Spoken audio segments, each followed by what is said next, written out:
What's up everyone? We're planning to have a separate build video created for every DIY PC. We're currently in the process of filming all of those, but wanted to get the DIY tab live for you ASAP. So we started by just making one build video for Intel and one for AMD. This is the build video for Intel. If you buy any Intel build from our website, this DIY video will show you how to build it. And again, if you get stuck or have any questions, you can always give us a call. Hey, how's it going everyone? Today we're building the Lyte DIY Axon PC. This one comes with an i5-9400. To go with that, we're getting on this nice aftermarket cooler. Has some RGB on it too, so that's awesome. It's going to be going into a Gigabyte B365M DS3H. This is the 9th gen Intel Gigabyte board. For the RAM, we're going to be using just an 8 gig kit of DDR4. This one is RGB memory, so that's pretty sick. The GPU, we're going to be using a GeForce GTX 1660 Super. This is the Gigabyte edition. It's a 6 gig, pretty kick-ass GPU for the price. For the drives, we'll be going with a 240 gig SSD and a 1 terabyte WD Blue hard drive. Last but not least, the power supply is going to be a 550 watt RGB power supply from GameDS, and then we're going to be throwing everything into the Zalman M3 Plus case. We're going to walk you through the whole process from building it to installing Windows and drivers, and then installing your first game, and then we're going to take the PC and actually run some games on it, so you'll see the whole A to Z build process. Before we get started, I just want to mention a screwdriver is pretty much mostly what you'll need. Good to have on you is scissors in case you need to cut some zip ties, which you usually do. And then a pair of pliers on hand is usually good. And then finally, I just wanted to mention that, you know, I may be missing some things. I may be doing some things that, you know, a different PC builder may find wrong or isn't necessarily to the textbook. Just keep that in mind. This is more of a loose guide. This isn't necessarily like you have to 100% do this. If you want to do some of your own research and see if there's any other like info you can find that may help your build process. Otherwise, this general guide will get you pretty much fully built in gaming. Try to avoid standing on carpet also for static shock damage. Otherwise, just put your power supply, like put an actual plug into the wall and your power supply and touch it throughout your build process, or specifically before touching really expensive components, because that'll just ground it into the wall. Let's get started on that. To start off, let's get our case out of the box.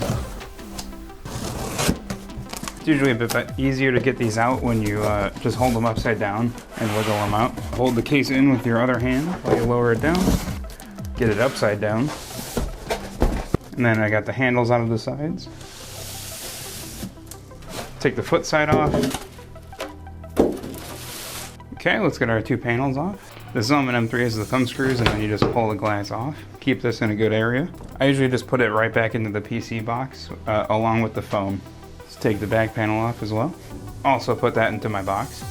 Here's your accessory bag. This has all your screws, zip ties, your little manual. I'll put up a graphic on screen to show the different kinds of screws you'll be using.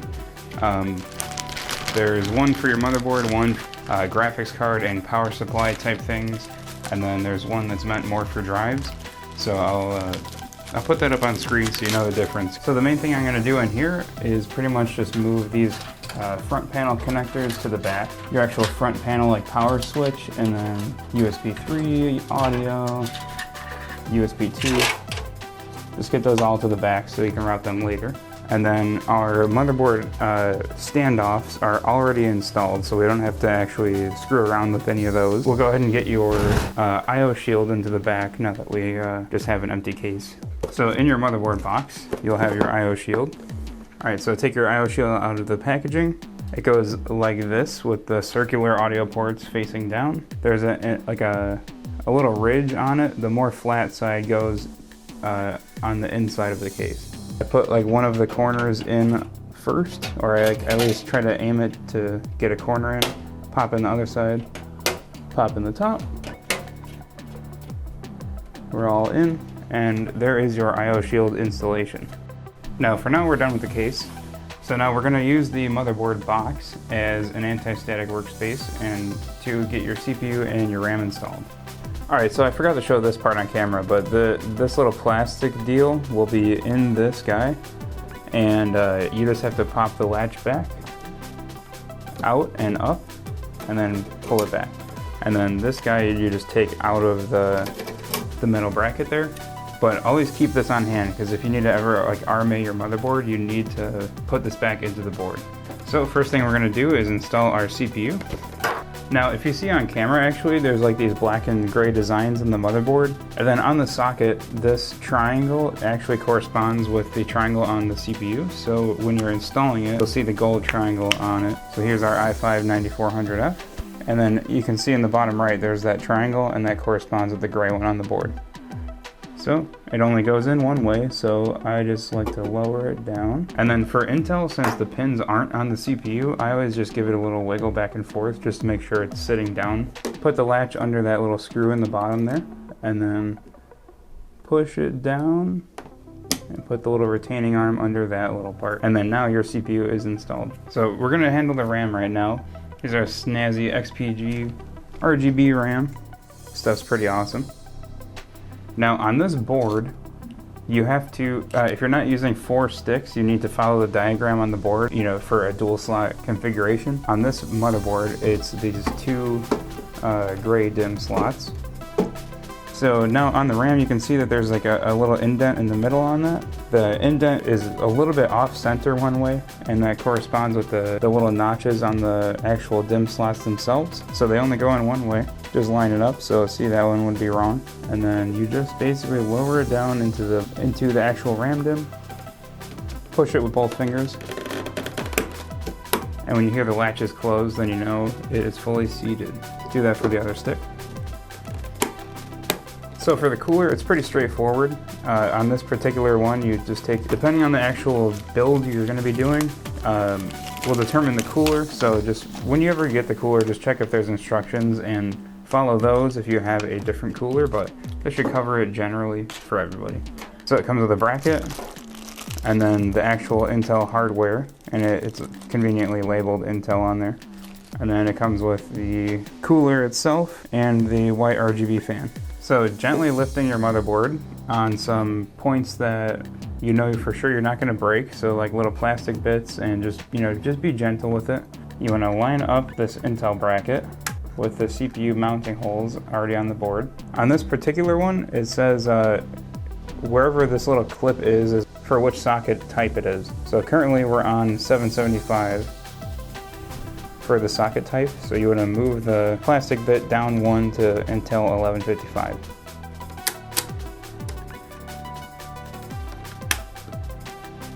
Okay, so now those are all in. Just kind of place your motherboard down so it stays in. So now you can see the silver mounting points protruding. Grab your Intel brackets out of the bag, and then you got to screw these down onto the very obvious screw holes on the bottom of the cooler. Now you have to pay attention to the orientation of the actual mounting hardware. So there's 3 different spots, as the directions say. The board we're using is an 1151, so the LGA in the middle there is where you need to put the mount. So for instance, this one would be wrong because it's all the way at the bottom. Now about halfway is 1150. Put some thermal paste on the CPU, which they provide you with the cooler. So you want to put about as much as about like a piece of corn, a little bit smaller. About that much is good. Now always obviously remove this thing. So it's a pretty straightforward process. We just lower it down onto the screws and screw it down. So now if you imagine top left, bottom right, so you like basically will do this screw and then the far corner, this corner, this corner. So you alternate them to make sure that the cooler squishes the paste evenly. Make sure you don't put the fan on yet so you can screw these down.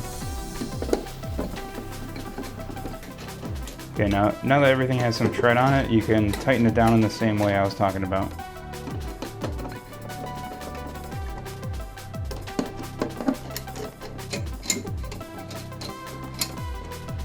So now the back of the fan, these plastic bits are the way that it's pulling air from.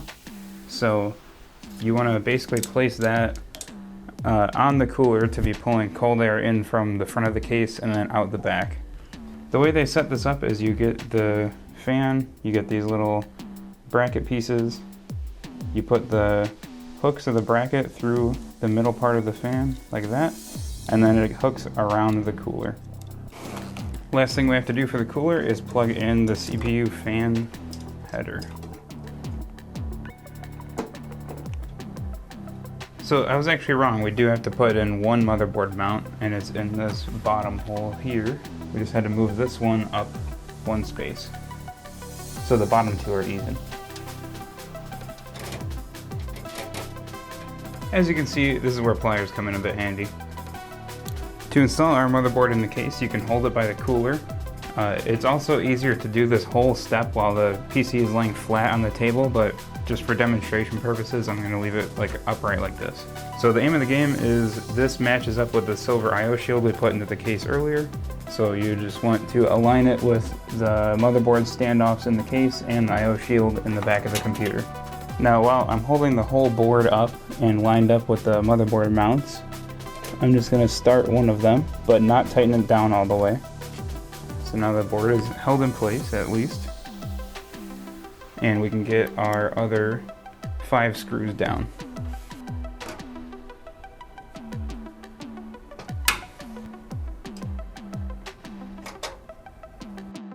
So now onto the front panel connectors. The cables we routed out of the case earlier, we can route back in through the bottom here.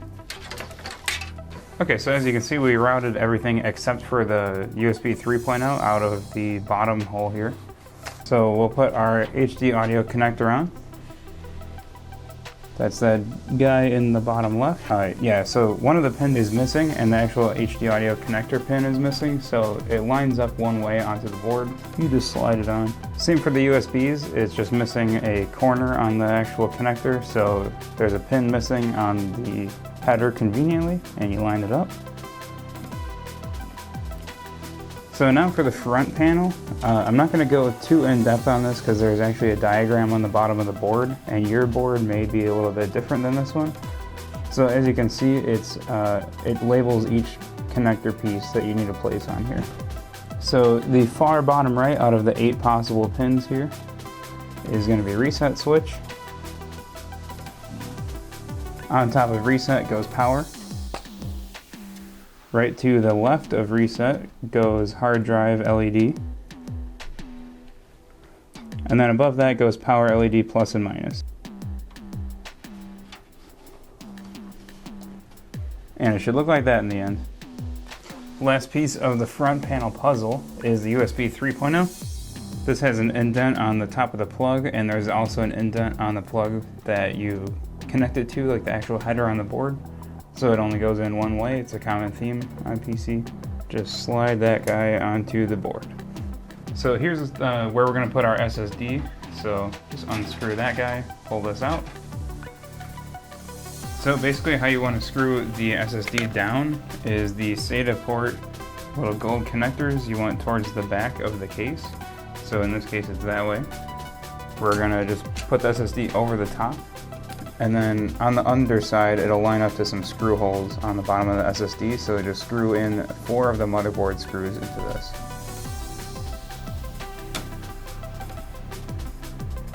Okay, now we'll put it back into the same spot. Slide down these little latch hinge parts, put it flush to that, and then we put our thumb screw back in there. To install the hard drive in this case, you just go to the drive bay, you just push this piece down and the actual drive bay itself will pull out. So now same routine as the SSD, so you want the SATA ports towards the back of the case so we can plug them in. You just slide this into a channel and then you screw in the 4 holes that line up. And you use the actual hard drive screws now, so these ones are the rounded top, a little bit more heavy duty thread screws.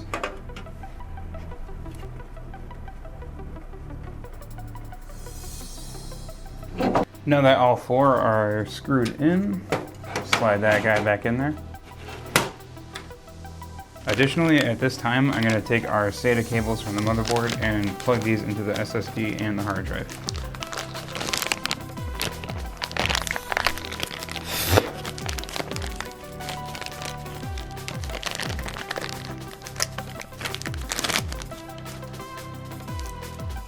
I usually use the 90-degree SATA cable for the hard drive. So the little L-shaped connector goes on the hard drive for the only space it goes. It just goes on the L. Take this cord and route it through towards the front panel guys.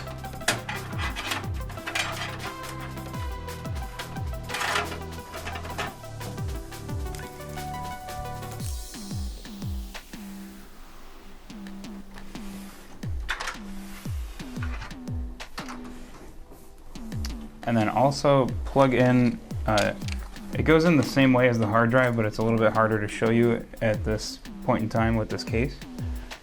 But I'm gonna plug in our SSD as well through the same spot. So now that's good. I'm gonna feed the rest of the cable through there. We're gonna take both our SATA cables and feed it through this middle zone, because this is right where the SATA connectors are. So now back inside, we take our SSD's cable, put it onto SATA port 0. There's that little diagram right there. And then our hard drive will go onto 1. So since the SATA is the SSD is the boot drive, we're gonna have that on 0. Doesn't really necessarily matter though if you don't get them right. Now to get our graphics card in, we are going to be connecting it to our big 16X PCIe connector. But we need to take these 2 dummy slots out that it lines up with for the board. So these are just kind of decently easy to take off, just bend them back and forth and eventually they'll break off. Just be gentle not to hit anything inside your board. So now to install our 1660, get that bad boy out of the box. We're gonna take our graphics card, and it lines up with these 2 slots we took out earlier. And you just basically slide it into place. And then once you're lined up with the motherboard, you push in firmly but gently, and it'll seat itself into the slot. Now we're just gonna screw it into place.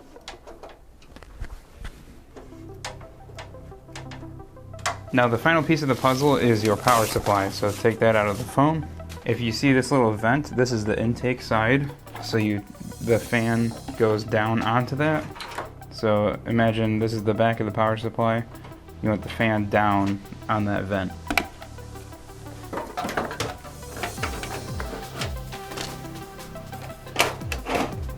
Slide it in from the back. While using one hand to hold it in place, at least just start one of the screws.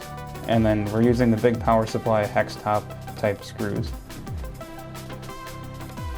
Now that the power supply is in there, we'll just route some cords for now. This big 24-pin connector with the arrows is for your motherboard. So we're gonna route that through the middle here. We'll need some of these SATA ones for our drives. So these are the L connectors. And this 8-pin that is unmarked, that connects to each other on the big clip on top, this is for your CPU. So we're gonna route that to the top right cable management hole. And last but not least, through the same spot that the motherboard cords went, we're gonna take our PCIe connectors.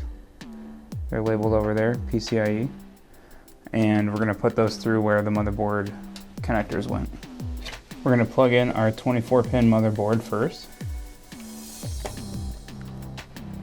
Make sure that's clicked down all the way. We're also gonna take our PCIe connector, our 8-pin, and just plug it right into the GPU here. Push it on and she's there. Then we're gonna plug in our 8-pin CPU connector. A trick to getting these is I take the top like dust vent off of whatever case I have so I can see it a little bit better.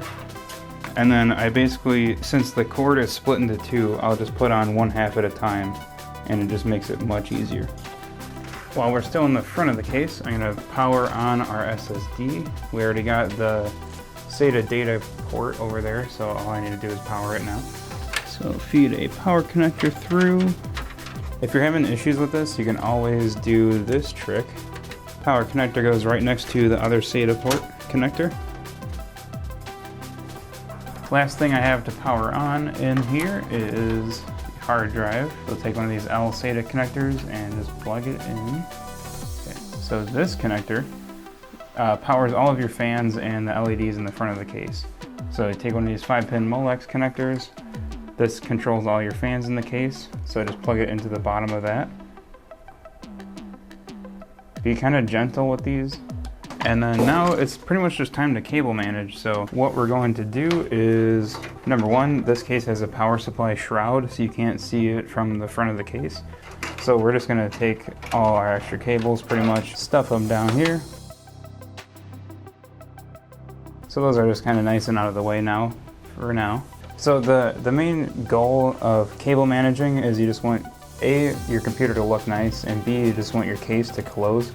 So it's just but you can find a middle ground for yourself, or if you want to just get super bougie and spend a bunch of time and get the cables looking really nice, but for the most part, it's just trying to tidy them up a little bit and get them out of the way so the case can close. So we're just going to use this zip tie anchor built into the case. This CPU cord will kind of naturally sit on that for me, so I'm going to leave that there without a zip tie. I'm going to take some of these front panel connectors and things, and there is a zip tie anchor behind your fan controller. This case naturally has a lot of wires, so it's a little bit harder to make just look pretty, I guess. So like I said, we're going a little bit more for functionality this time around, but feel free to spend as much time as you want on this spot. Now, this just looks like a real mess, but you can see the point of it, of what I'm doing. You can see it, as I'm going through it, it gets more and more flat. Probably the last zip tie I'll put in here. I'm actually going to zip tie these to the hard drive bay just to push them out of the way a bit. Take our scissors and cut off the extra zip ties. Or the zip tie ends. And it looks like we have a done deal, so I'm going to throw the panels on this and see if it closes. So our panel went on really without any effort. And your PC is fully assembled, so we're going to go ahead and plug in a monitor, keyboard, and mouse, and we're going to get installing Windows. Alright, so now your DIY Axon PC is fully built. We're going to go ahead and give it a test power on. We're going to install Windows, install drivers, show you how to install your first game, and then we're going to run it through some games and just show off basically the performance you'd expect out of this PC.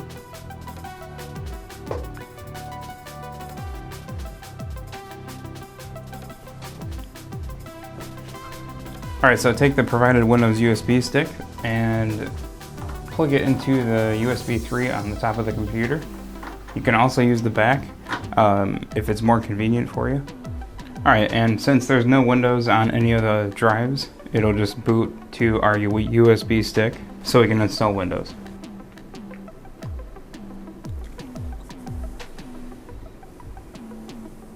Alright, so here is the beginning to actual Windows installation. So just hit next, install. In this case, we don't have a product key, but if you did purchase one beforehand, then you would put it in right now. Otherwise, just hit I don't have a product key. We're going to do Windows 10 Home, accept the licensing terms, install Windows Only, Advanced. Okay, and then once you hit install, you're going to go ahead and look for this smaller drive, so that's your SSD. SSDs are faster than the hard drives, so we want to put Windows on it, and that'll improve just like overall functionality of Windows. It just makes everything quicker. So we're going to choose our SSD, hit New, Apply, OK, and then it'll make some other partitions with like Windows files for it to run. So just hit Next, and we're off.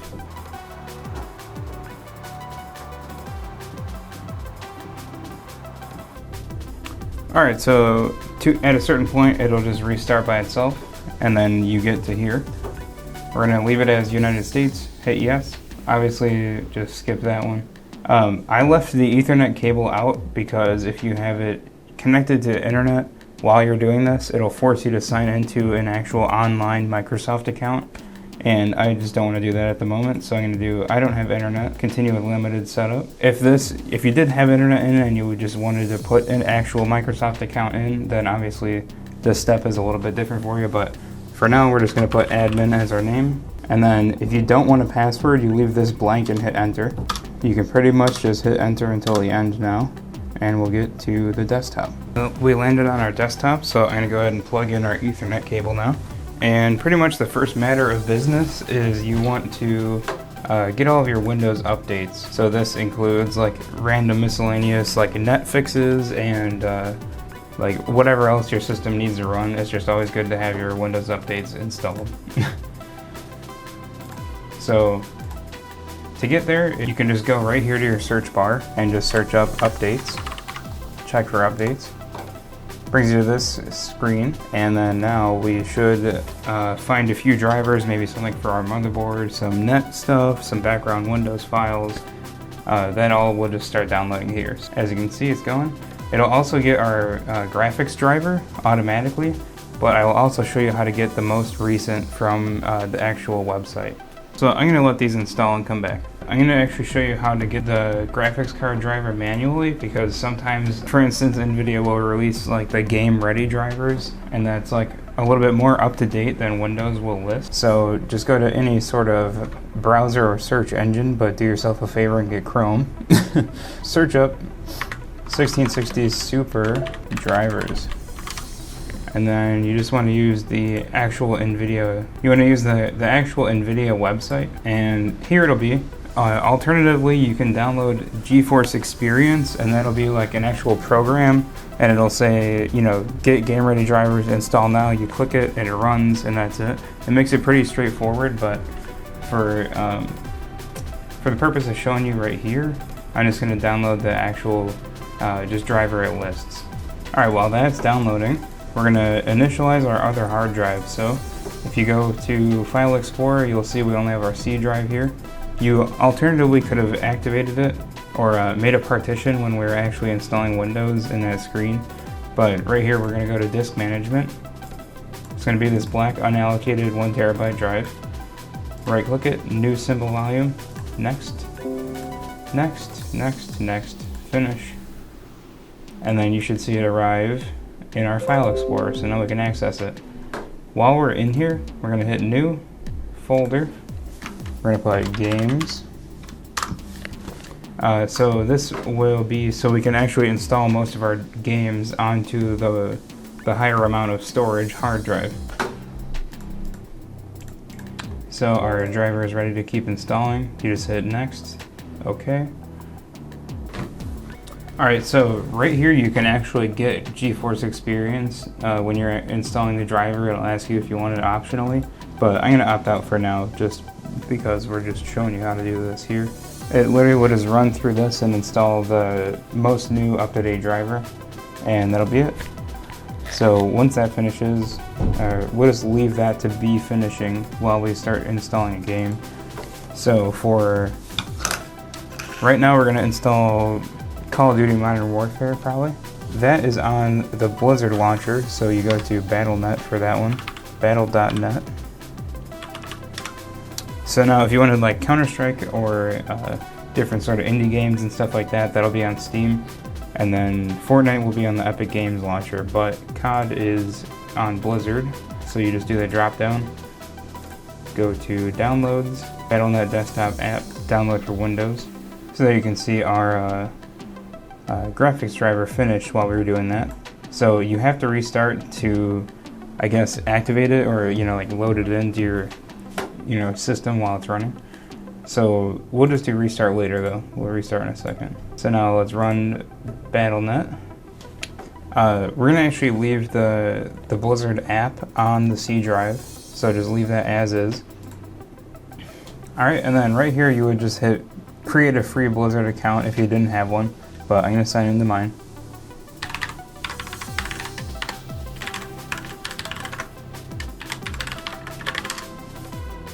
Okay, and then once you're signed in, just go ahead and hit Call of Duty, install.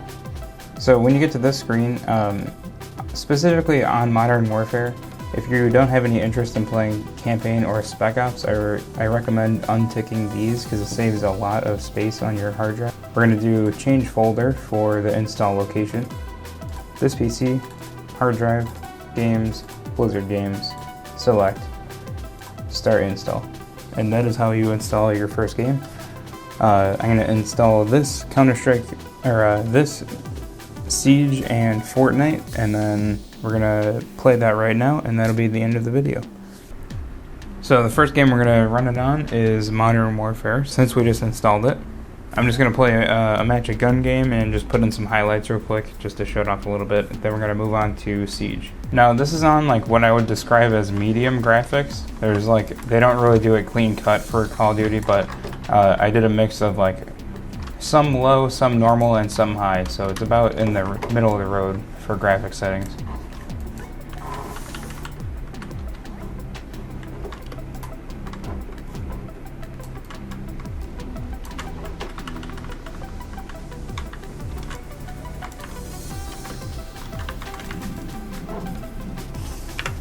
Alright, and on to Rainbow Six Siege.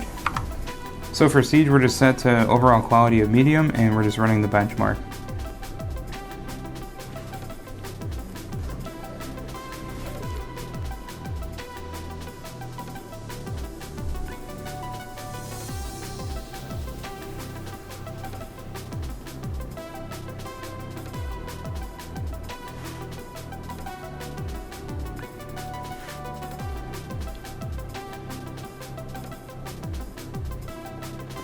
And on to Fortnite. Okay, and then for Fortnite, we got far view distance and high textures, and then everything else pretty much is on low. So we're just gonna drop in, hope for the best, one life, we'll see how it goes. We're getting pretty awesome FPS, to be honest. Hopefully I run into someone soon. Looks like we can find some action over here.